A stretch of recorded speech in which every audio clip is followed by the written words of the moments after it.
يا مساء الخيرات وجمالك بعد سن 50 وجمالك بعد سن 50.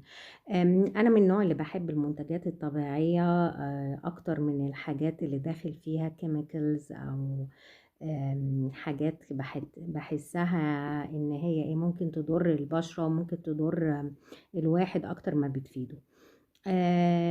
وأنا في تركيا لقيتهم هناك بيهتموا بحاجة غريبة جدًا، لبن الحمار. تسمعوا عن لبن الحمار؟ لبن الحمار ده بيتعمل منه منتجات كتيرة جدًا، بيتعمل منه أجبان، بيتعمل منه ألبان، بيتعمل منه منتجات كتير جدًا وسعره غالي أوي. اللي فوجئت بيه بقى إن بيتعمل بيه منتجات عناية للبشرة وللشعر.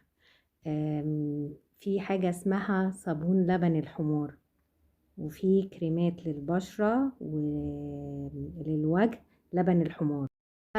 شد انتباهي أوي موضوع لبن الحمار ده وقُلت إيه أجرّب، فجِبت صابون لبن الحمار هاوريه لكم دلوقتي.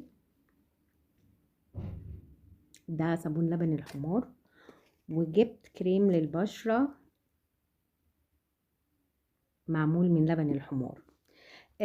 الحقيقة هُم غاليين سِنّة بسيطة عن بقية المنتجات الطبيعية التانية، بس بصراحة تحفة.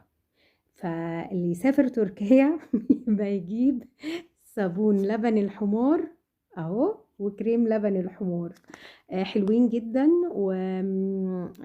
يعني بيفتّحوا البشرة شوية بيخلّوها كده ناعمة كده شويتين. فاللي يروح تركيا ويجيب لبن الحمار وخصوصًا الصابون يبقى يبعت لي معاه.